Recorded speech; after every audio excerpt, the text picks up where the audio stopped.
Hello everybody and welcome to Ruben Amorim's open training and Manchester United press conference before the Europa League game at home at Old Trafford to Bodø Glimt.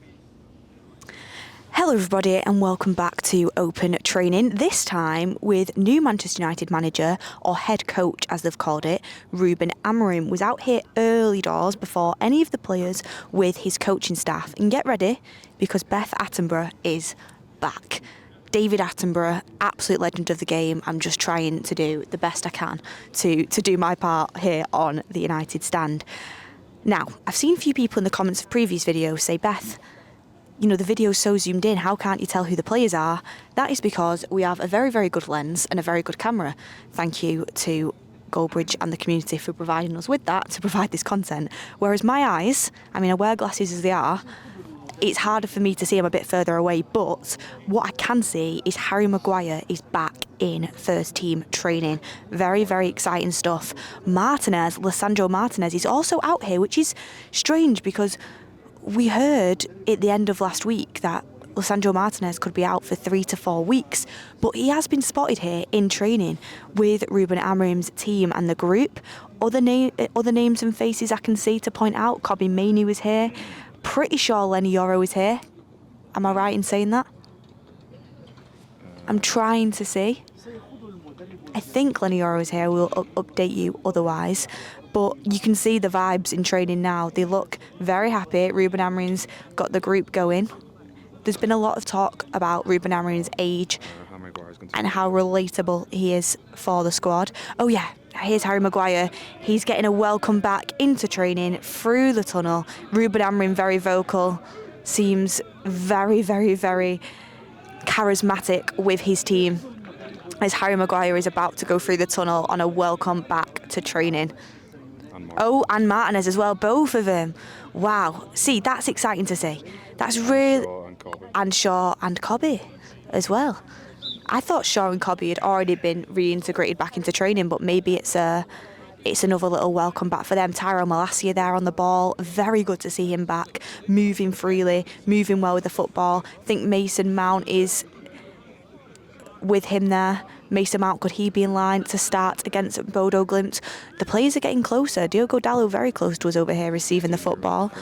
We've got 16-year-old defender Kukonke in the group. He has been training with Ruben Amorim, and that's really exciting. Ruben Amorim, we know he likes youth. We know he likes youth talent.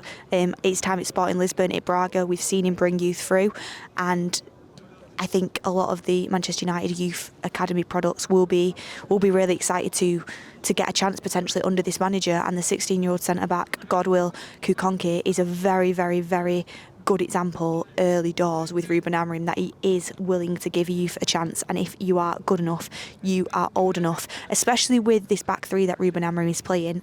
The more centre-backs we have, the better.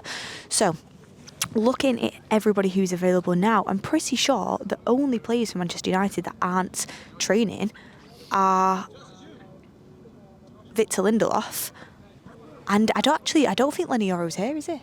Yoro is not here, so just to clarify, Yoro is not in training, which is strange because he was training with Manchester United. So, has he had a setback? I'm not sure. Let's see. We'll see if any information comes out on that. We'll try our best. Ruben Amorim might get asked about that in the press conference, but it is sad to see because when we were last at Carrington, when Rude was managing, Yoro was on the training pitch with the guys, but he's not here under Ruben Amorim. Whether Ruben Amorim's own fitness coaches have spotted something where they're not 100% on him to train yet, we'll have to wait and see, but he is not training. See, closest to us here, you have Rasmus Højlund in the group going around trying to get the ball off the other players. Is he in line to start against Bodø Glimt? Norwegian team that are a good team in Norway, a very good team in Norway, and we can't take it for granted them coming to Old Trafford. You would think in Ruben Amorim's first game at Old Trafford, the crowd will be mad up for it, the players will definitely be up for it. You'd think that the odds are in Manchester United's favour with the quality that we have and the money that has been spent on this squad, but you can never 100% guarantee a win, and the players are going to have to be up for it. They are going to have to be on it. Ruben Amorim 100% is going to want to get his first Old Trafford outing to be a win, especially after the draw at Ipswich. He's going to want a win sooner or later. This is a really good opportunity for him to get a win. He's going to put a strong team out. He has spoken about rotating. Managers speak about rotating, then you come to the match day and sometimes it is the same team. So we don't know entirely what we're getting with Ruben Amorim yet. We don't know him 100% in terms of his press conferences and then what actually happens on a match day. We've seen a glimpse of it at Ipswich, but we've still got a lot more to learn. So even though he speaks about rotations, will he make them rotations or will he not? What players would you bring into the starting 11? Luke Shaw also there with Nusa Mazraoui as well. Could they be the right-sided and left-sided centre-backs? I think so. I think them centre-backs in a Ruben Amorim back three, they do have to be able to cover right-back and left-back. Luke Shaw, he's got plenty of experience doing that, and so's Nusa Mazraoui, who's been probably Manchester United's best player this season, up there with Andre Onana and Ahmad and potentially Ericsson as well. So I think Luke Shaw and Mazraoui will start as the left and right-sided centre-backs. Who's going to go in the middle? Harry Maguire is probably going to be looking to get minutes, coming back into training. Don't think he'll be available to start as he's only just coming back onto the grass, but it's definitely a system where he'll be eyeing up to make a mark because it suits him, and he's had a good season for Manchester United last season, and when he is fit and available over recent times, he's been a very good player for Manchester United. It's just getting him fit on a regular basis, quite a lot of injuries. So I'd still go with De Ligt there at that central spot in the centre-backs on Thursday night, tomorrow night against Bodø Glimt. You look further ahead, will Mainoo be able to get a first start under Ruben Amorim? I don't think he even got minutes off the bench against Ipswich, so is that fitness related or is it just preference from Ruben Amorim? You'd think it's fitness related, because I'd say Mainoo is one of the best players, if not the most talented player that we have at Manchester United. So you definitely want to be getting him on the pitch. Manuel Ugarte, who Ruben Amorim has worked with before, he'll definitely be eyeing up a start. Anthony, as you can see there in the middle of the pitch, he didn't get any minutes in Ruben Amorim's first game against Ipswich. A lot of talk about what position he will play. Get in the comments down below if you think he will be able to get a run out against Bodø Glimt, someone who will be looking to make his mark and prove himself. A lot of rumours about Anthony leaving Manchester United in January. We have heard that isn't the case, but £86 million under Erik ten Hag. He was Erik ten Hag's guy. Ruben Amorim has no loyalties towards him. He's going to have to prove himself, and what position that will be, I think a lot of people think it's going to have to be at wing-back, the position that Ahmad played at the weekend. Ahmad would love to get him closer to goal, but he did a fantastic job at wing-back. I think that's the only position that Anthony can really look to get in this Ruben Amorim system. Will he give him a run out at left wing-back, considering we are in dire need of a left wing-back? Malacia is coming back from a very long-term injury. Is he fit and available to start a game yet? I doubt it, to be honest with you, but he has been in training for a long time. Do you take that risk? And Diogo Dalot, we know he's going to be better on the right-hand side in a setup where his wing-backs are staying wide. They're not coming inverted into the midfield. They're staying wide, they're holding the position. Ruben Amorim consistently telling Diogo Dalot to do that against Ipswich. So we are in the hunt for someone who can play as a left wing-back. Is that a position that Anthony could potentially take up? Sound off in the comments down below. Will Mason Mount get his first start under Ruben Amorim? We were told yesterday, I think it came out through the Telegraph, that Mason Mount was a crucial part of Ruben Amorim's tactics in terms of his attacking plans in Manchester United, and the attacking tactics, the underlapping runs, the crosses into the box. We know Mason Mount is very good at crossing the ball, he's very good technically on the ball, set pieces, energy, pace, pressing. The only thing that's held him back is his injuries, and I think in a Ruben Amorim system, this is where you get Champions League Mason Mount. This is where you get the Mason Mount that we brought in from Chelsea for £60 million. I look around to the rest of the players. Who's going to be able to get a run out? Potentially Joshua Zirkzee. Will he get time in the Manchester United side, or will it be a question of getting him in off the bench? A lot of talk about Ruben Amorim not being happy with his positioning in terms of he needs to get into the box more to create crossing opportunities. Is that something they'll have worked on in training, and Joshua Zirkzee might get a little bit more time? Actually, this is an interesting one. Sound off in the comments down below and state your reasons why, because I think there will be a mixed opinions on this. Who would you give the striker spot to against Bodø Glimt? Would you give it to Rashford after scoring a goal against Ipswich, but a pretty average performance at best? dropped off after that goal, and that goal was a minute in, would you give it to Rasmus? Always enthusiastic, always going to do the work, always going to press, always going to give everything, but hasn't necessarily got himself in the best goal scoring positions. But when he does get them opportunities, he is clinical. Or do you give it to Joshua Zirkzee? Hasn't had the pace, hasn't had the athleticism, and has started life at Manchester United pretty poorly, but we know he's good technically on the ball. We know he can hold up the play and bring in other players into the game. Might be a little bit of a slower pace potentially against Bodø Glimt, which might suit him. Who would you go for? My personal pick would be Rasmus Højlund to start. But get in the comments down below who you would go for. Interesting, Marcus Rashford with his hat on next to Rasmus Højlund. Seems like he's in very good spirits. A lot of smiles from him. Loving life under new manager Ruben Amorim. Potentially because he knows he's going to start again. Happy about that. Faith being put into him as Ruben Amorim striker potentially. We know that Marcus Rashford benefits from an arm around the shoulder. We know that Marcus Rashford benefits from a manager's belief in him. We know that often when a new manager's come in, he's started life under that new manager on some really good form. Marcus Rashford will score your goals if you give him the opportunity, but what Manchester United are really looking for under Ruben Amorim from their striker and from Marcus Rashford, who is our star player, he is on the highest wage at the club.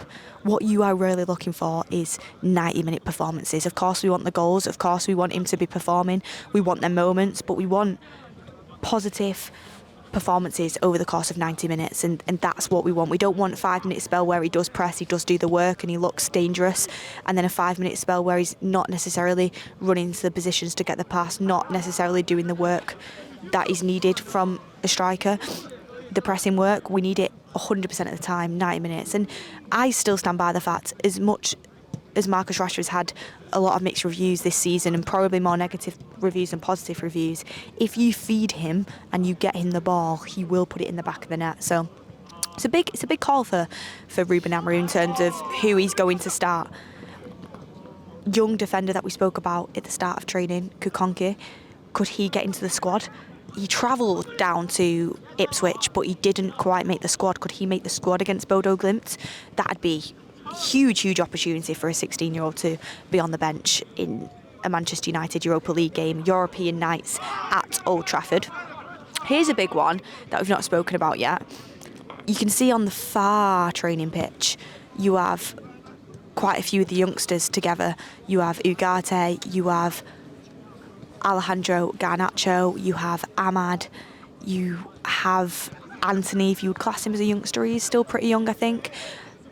But you have them there being guided by the senior players, Casemiro and Bruno Fernandes. Which players do you think are going to thrive under Ruben Amorim? I think Ahmad, if anything tells you about Ipswich, a first initial audition, I think Ahmad passed it with flying colours. He's definitely getting 4 yeses on X Factor with that audition at the weekend. He was absolutely fantastic as a wing back. Could you see him closer to goal potentially under Ruben Amorim in the Europa League game and give him more opportunity, considering he was our biggest threat? Will Ugarte come in there? Will he be able to start under Ruben Amorim and really secure his place in the starting 11? As I think a lot of people thought he had the highest hopes with Ruben Amorim coming in, so let's see about that. But anyway, guys, we're wrapping up now. Training is finishing for us anyway. It's going to carry on for the players, but for us to watch it is finishing.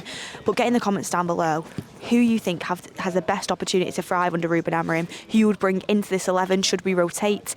Ruben Amorim's going to want to win, so it's not going to be a massive rotation, but there is potential players that he'll want to see in different roles. I think Mount could come in for Garnacho. I think Højlund could come in for Rashford.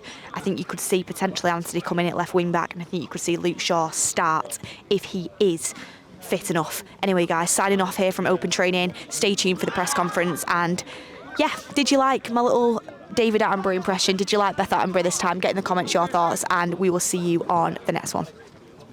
Okay, so now that we've seen the Open Training, let's head over to the press conference where Ruben Amorim will be speaking with Manchester United captain Bruno Fernandes. Welcome everyone to our press conference for our Europa League game against Bodø Glimt tomorrow. We will start with Samuel. Hi Ruben.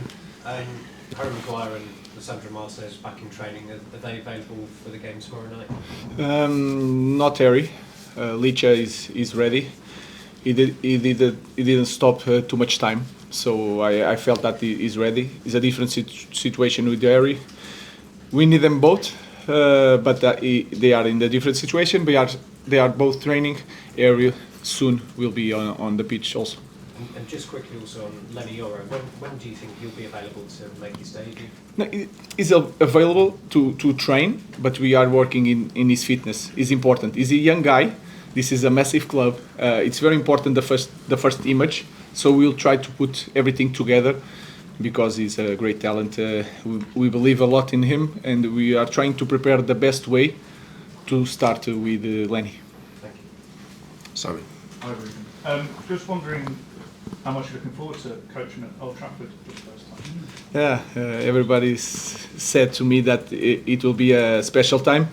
I just want to win the game, just to give that happiness to the supporters. Before the match, it will be like a new sensation, but after the whistle, it will be one more game, and we want to win that match. Obviously, the win's key, but are you looking to rotate the profile of the players and some of the? We have to do it. We have to do it, especially in this moment, because we have a lot of games and we are in the beginning of something. They have to feel that they are part of the team. So they are international players. They will rotate, and we will try to manage to try to win every game and not just focus on this game and try to just have an idea, clear idea how to play, and everybody has to be on the same page. Ruben, you said on Sunday that the players who didn't play were going to trade. Do you end up, if you do that, kind of splitting the squad almost, and then it becomes more difficult? No, they are already split because if Bruno plays tomorrow, he cannot train for 2 days. Even the day before the next match, he cannot train, just slowly or jogging. So they already split. What I'm saying is that some guys that don't play, in the next day of the match, they will train. They will have an opportunity to real train, to have a real training session. So that's what I meant at the time. Some guys will play, some guys have the opportunity to have a training session. In the next game, we'll change positions. Some of the guys will fill the game, and some of the guys that don't play will train in the next day. That's all. Bruno, it's the first time we've spoken since the change of manager. You said at the time that you'd spoken to Erik ten Hag and the players had to take some of the blame. Is that still your view? I mean, obviously you're moving into a new era now, but it is a lot of change and the season has not gone the way that you would have imagined it would do. No, obviously, if you change a manager mid-season, it's because the things are not going as you want, and if the things are not going as you want, everyone has to take the blame. Obviously, everyone in their department, but as I said before, it's easy to get rid of a manager than 15 or 20 players or whatever. But now our focus is on what the future can bring, and get as soon as possible and quick as possible on the new ideas of the new manager. Design. Yeah, and then black shirt. Yeah, Bruno, I've got a question for yourself. Obviously, your time at Manchester United, you've played in many different roles, from obviously central attacking mid to right wing and so forth. In terms of playing in the front three, is there anything in terms of your own personal game that you feel like you may need to change to adapt to the system, or do you think it'll just be a smooth process from that perspective? You can ask that to the manager. No, but that is a good question. Come on. Honestly, you always have to adapt to different ideas, different positions. Even sometimes playing in the same system, you have to adapt to different ideas of playing on the ball and off the ball, because the manager can ask different things. So it's not difficult for me to adapt in any position. I'm really aware of what we do in training. I try to absorb everything from every position. Obviously, it's not possible to get everything, but I try to be having an understanding of the game. Also because being the captain, sometimes the manager can give the message from the bench to the pitch because of the noise or whatever, and so you have to be able to try to solve the situation together with your teammates, and knowing or having the knowledge of every position, you know kind of most what movements they have to do, what kind of pressure the manager wants us to do, and that's a little bit also my role. Anton. Sure. Hi, Ruben. You talked about sort of getting used to being Manchester United manager, and yet on your first day, your first game, you've had an apology from Ed Sheeran.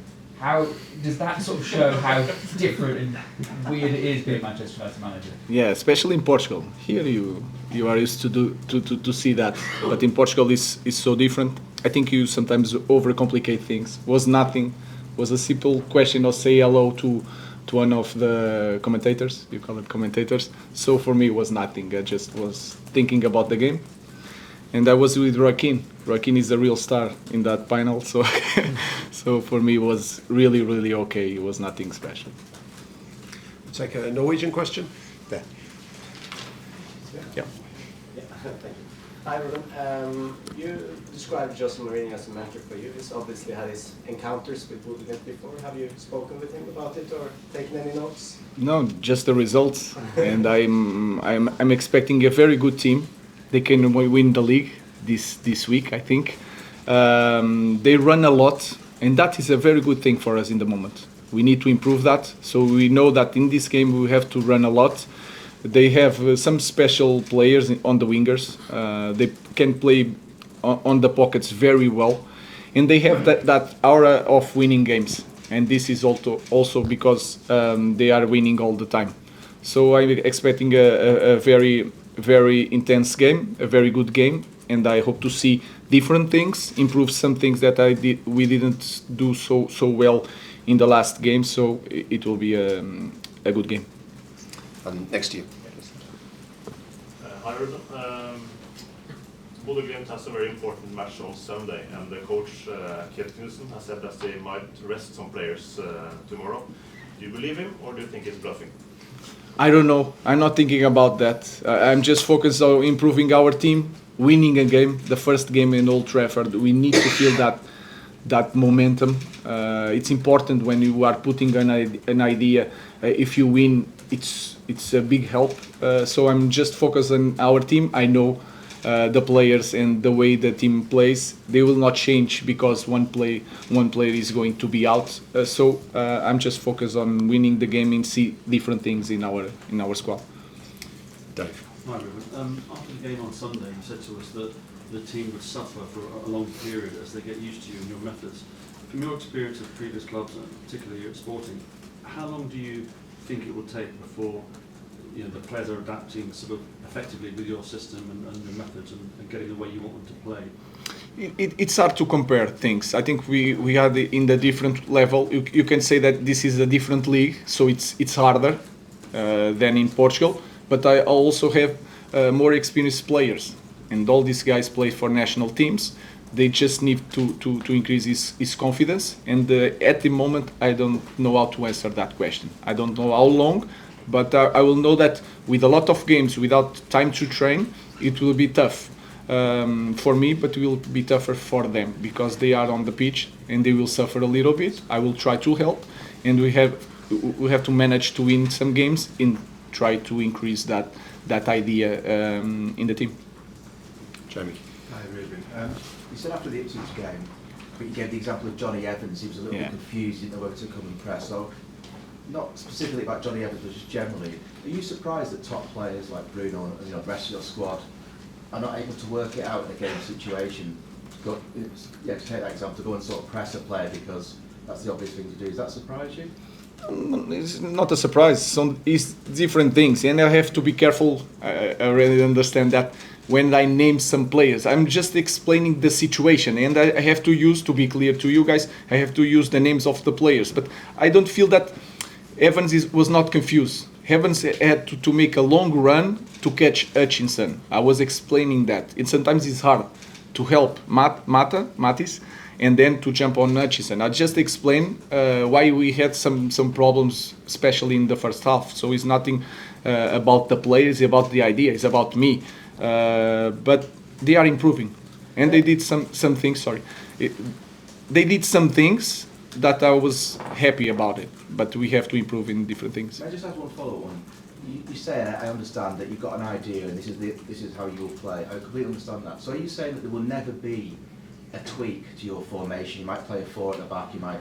No. I mean, we will do it. We have to do it. And when I talk about our structure, you don't know it very well, but I believe we can play in different systems. So we defend more in this game, sometimes in 4-4-2, because Ahmad was with a left back. So we want to put the structure before, and then we have to play in different systems, because nowadays every team changed the dynamics. So we will adapt that. We're just starting with the beginning, and then after that we will start with different things. But I think our structure is the power of this structure is to change the formation in each game.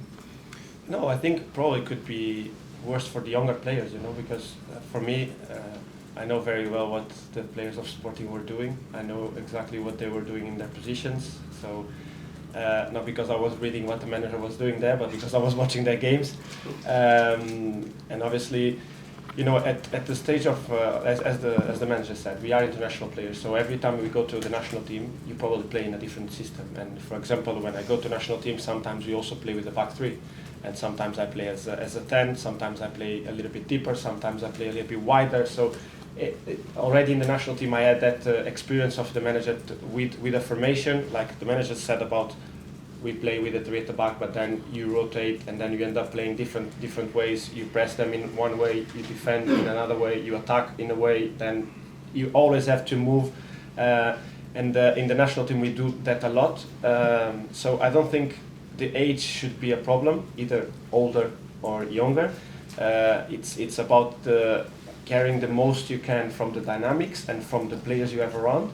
And then I think every training session try to get something from the game and understanding what the manager demands from us. But at the end, as the manager said, you don't need to overthink things. You just have to know that we have a base, a foundation, and from there on, you still have to play and do your game. Neil. Ruben, this club hasn't really had a recognised, consistent goal scorer, maybe since Zlatan or Lukaku. Do you see that's what this club needs? Because you left 2 strikers on the bench on Sunday, you played Marcus up front. It's got a lack of goals. Is that the major concern? No, of course, there is a concern in that, but I think we have to improve as a team, because we have quality players that can score so many goals. But you can feel it in the second half. We controlled the possession of the ball, but we were not dangerous. Maybe because we spent the week trying to work on build-up, and then the rest was not work. So we will try to improve as a team, and Rasmus and Josh and Rash will score more goals. Even Bruno has to score more goals. Ahmad has to be better near the goal. All these guys need to improve, and we can score so many goals. We don't need to you are trying to, if I need a new striker to score goals, we need to improve as a team, and these players can score more goals. Marcus scored 32 seasons ago, which was his career best, and he's slid since then. He's not even in the England setup. Can you see something in him that you can get him back to those levels? Yeah, I will try to help him. That position is not the best one for him, especially in the game like that. We have to kick with high pressure. We have to kick the ball so many times, and he was like fighting with 2 giants. So we'll try to find the right solution for him as for the other players. But he has to be Marcus first of all to try to return to that moment. And then you will have the help of all the staff with all the club and all the fans, because he's a Manchester United boy, but he has to be the first one to really want it. The first one to what? To want it. Yeah. Okay, we'll leave it there. Thank you. Thank you.